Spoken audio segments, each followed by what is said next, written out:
അപ്പോഴേ നമ്മൾ ഇന്ന് ഡിസ്കസ് ചെയ്യാൻ പോകുന്നത് നഴ്സുമാരുടെ സമരത്തെക്കുറിച്ചാട്ടോ.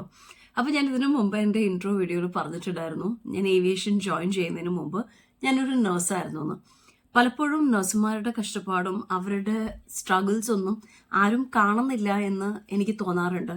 അതുമാത്രമല്ല, അവർ ഡിസേർവ് ചെയ്യുന്ന റെസ്പെക്ട് പലപ്പോഴും അവർക്ക് ലഭിക്കാറില്ല എന്നുള്ളത് വളരെ സത്യമായിട്ടുള്ള കാര്യമാട്ടോ. എത്ര കഷ്ടപ്പെട്ടാലും അവസാനം പേഷ്യന്റിന്റെ കയ്യിൽ നിന്നും അല്ലെങ്കിൽ പേഷ്യന്റ് അറ്റൻഡേഴ്സിന്റെ കയ്യിൽ നിന്ന് തെറി മേടിക്കുന്നത് അവരാ. അതുപോലെ തന്നെയാണ് ഡോക്ടേഴ്സും, അതുപോലെ തന്നെയാണ് മാനേജ്മെന്റും. വളരെ ഡിസ്റെസ്പെക്ട്ഫുൾ ആയിട്ടാണ് പലപ്പോഴും ഇന്ത്യയിലുള്ള മാനേജ്മെന്റ് നഴ്സുമാരെ ഡീൽ ചെയ്യാറുള്ളത്. ഒരു കൊച്ച് 12ാം ക്ലാസ് കഴിഞ്ഞ ഉടനെ തന്നെ ഉന്തി തള്ളി പേരൻസ് എല്ലാം കൂടെ അവരെ നഴ്സിങ്ങിന് വിടും. എന്നെ ഓർത്തോണ്ടാ വിടുന്നേ? അവർക്കൊരു നല്ല ജീവിതം ഉണ്ടാവും ഓർത്തിട്ടാ അവരെ നഴ്സിംഗിലേക്ക് വിടുന്നത്. ഒരുപാട് ലക്ഷങ്ങൾ മുടക്കിയാണ് പലപ്പോഴും കുഞ്ഞുങ്ങളെ അവർ പഠിപ്പിക്കാറുള്ളത്. എന്നാൽ അത് കഴിഞ്ഞിട്ട് അവർ ഏതെങ്കിലും ഒരു ഹോസ്പിറ്റലിൽ ജോലിക്ക് ജോയിൻ ചെയ്യുമ്പോൾ വളരെ തുച്ഛമായ പ്രതിഫലം മാത്രമേ അവർക്ക് ലഭിക്കാറെന്നുള്ളത് വാസ്തവമായിട്ടുള്ള കാര്യമാണ്. പ്രത്യേകിച്ച് കേരളത്തിൽ പിന്നെ പറയുകയും വേണ്ട.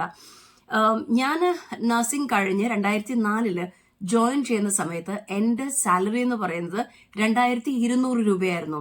ഒരു മാസമാണ് ഞാൻ അന്ന് നൈറ്റ് ഡ്യൂട്ടി ചെയ്തിരുന്നത്. അതുപോലെ ഒരു മാസം ഡേ ഷിഫ്റ്റും ആയിരിക്കും. ഈ ഒരു മാസം കണ്ടിന്യൂസ് ആയിട്ടുള്ള നൈറ്റ് ഷിഫ്റ്റിൽ എനിക്ക് ഏറ്റവും സങ്കടകരമായി തോന്നിയ ഒരു കാര്യം എന്ന് വെച്ചാൽ, നമുക്ക് ഇടയ്ക്ക് ഒരു ബ്രേക്കും ഇല്ല.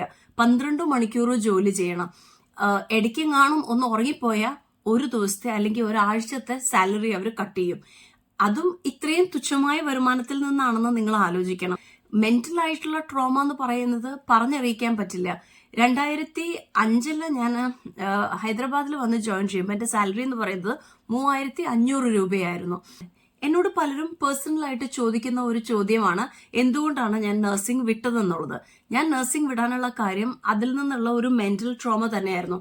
എനിക്ക് ഒരുപാട് വിഷമം ജീവിതത്തിൽ ഞാൻ അനുഭവിച്ചിരുന്ന, അല്ലെങ്കിൽ ഒത്തിരി ഡിപ്രസ്ഡ് ആയിട്ടുള്ള ഒരു സമയമായിരുന്നു ഞാൻ നഴ്സിംഗിലിരിക്കുന്ന സമയം എന്ന് പറയുന്നത്. പലപ്പോഴും പേഷ്യൻസിനെ ഞങ്ങൾ നോക്കുമ്പോൾ പലപ്പോഴും അവർ പേഷ്യൻസ് ആയിട്ടല്ല നോക്കുക, ഞങ്ങളൊരു ഫാമിലി മെമ്പേഴ്സിനെ പോലെ അവരെ ട്രീറ്റ് ചെയ്യുന്നത്. പിന്നീട് അവർക്ക് എന്തെങ്കിലും ദോഷമായിട്ട് വരുമ്പോൾ അത് ഞങ്ങളുടെ ജീവിതത്തിൽ ഉണ്ടാക്കുന്ന ഒരു ഇമ്പാക്റ്റ് എന്ന് പറയുന്നത് പറഞ്ഞറിയിക്കാൻ പറ്റില്ല എന്നുള്ളതാണ്. എനിക്കിപ്പോഴും ഓർമ്മയുണ്ട്, 2006 കാലഘട്ടത്തിലാണെന്ന് തോന്നുന്നുണ്ട്, ഞാൻ എനിക്കൊരു പേഷ്യൻ്റ് ഉണ്ടായിരുന്നു, രാമുലു എന്ന് പറഞ്ഞൊരു പേഷ്യൻ്റ് ഉണ്ടായിരുന്നേ. ഒരു കൊച്ചായിരുന്നു, ഒരു 12-13 വയസ്സുള്ള ഒരു കുഞ്ഞായിരുന്നു. അവന് ക്യാൻസർ ആയിരുന്നു. അവരൊരു ലംബാഡി ട്രൈബൽ വിഭാഗത്തിൽപ്പെട്ട ആൾക്കാരാണ്. അപ്പനും അമ്മയ്ക്കും ഒരേ ഒരു മകനാ. ഉള്ളതെല്ലാം വിറ്റ് പറക്കുക അവർ ഈ വലിയ ഹോസ്പിറ്റലിലേക്ക് ആ കുഞ്ഞിനെ ട്രീറ്റ്മെന്റിന് കൊണ്ടുവന്നത്. കുറേ കാലം ട്രീറ്റ്മെന്റ് ചെയ്തു. അത് കഴിഞ്ഞ് അവരുടെ കയ്യിലുള്ള കാശൊക്കെ തീർന്നു കഴിഞ്ഞപ്പോൾ ഹോസ്പിറ്റലിൽ അവർക്ക് ട്രീറ്റ്മെന്റ് കൊടുക്കുന്നത് നിർത്തി. കുറച്ച് ദിവസം അങ്ങനെ നിർത്തിയിട്ട് പിന്നെ അവരെ ആ ഹോസ്പിറ്റലിൽ നിന്ന് പറഞ്ഞു വിട്ടു. എൻ്റെ ലൈഫിൽ എനിക്കത് ഭയങ്കര ട്രോമയായിരുന്നു. ഈ കുഞ്ഞ് ഞാനുമായിട്ട് ഭയങ്കര അടുപ്പായിരുന്നു. ഞാൻ ഹോസ്റ്റലിൽ നിന്ന് എനിക്ക് കിട്ടുന്ന ഭക്ഷണത്തിന്റെ ഒരു അംശം ഒരു ബോക്സിനകത്തിട്ട് അവന് കൊണ്ടുവന്ന് കൊടുക്കുകയും അതുപോലെ തന്നെ വാർഡ് ബോയെ വിട്ടിട്ട് അവന് സ്നാക്സ് ആയിട്ടും ഒക്കെ ഞാൻ വാങ്ങിച്ചു കൊടുക്കുകയൊക്കെ ചെയ്യായിരുന്നു. ഞാൻ പലപ്പോഴും എൻ്റെ കൂടെ ജോലി ചെയ്യുന്ന ആളുകളിൽ നിന്ന് പറഞ്ഞു കേട്ടിട്ടുണ്ട്, ഞാൻ അവിടെ ഇല്ലെന്നുണ്ടെങ്കിൽ അവൻ്റെ കണ്ണെപ്പോഴും ആ ഡോറിൻ്റെ അടുത്തേക്കാണ്, ഞാൻ വരുന്നുണ്ടോ എന്ന് നോക്കിയിരിക്കുമെന്ന് പറഞ്ഞ് ഞാൻ ഇങ്ങനെ കേട്ടിട്ടുണ്ട്. അപ്പം എന്നെ അത് വളരെയധികം അലട്ടിയ ഒരു കാര്യമായിരുന്നു. ഒരുപാട് ആഴ്ചകളോളം ഞാൻ ഒത്തിരി സ്ട്രഗിൾ ചെയ്തു. ഇന്ന് ഞാൻ ആ ഹോസ്പിറ്റലിൽ നിന്ന് ജോലി വിട്ടിട്ട് 20 വർഷത്തോളം ആയെങ്കിലും ഇന്നും ആ കുഞ്ഞിന്റെ മുഖം മറക്കാൻ എന്നെ കൊണ്ട് കഴിഞ്ഞിട്ടില്ല എന്നുള്ളത് വാസ്തവമായിട്ടുള്ള ഒരു കാര്യമാണ്.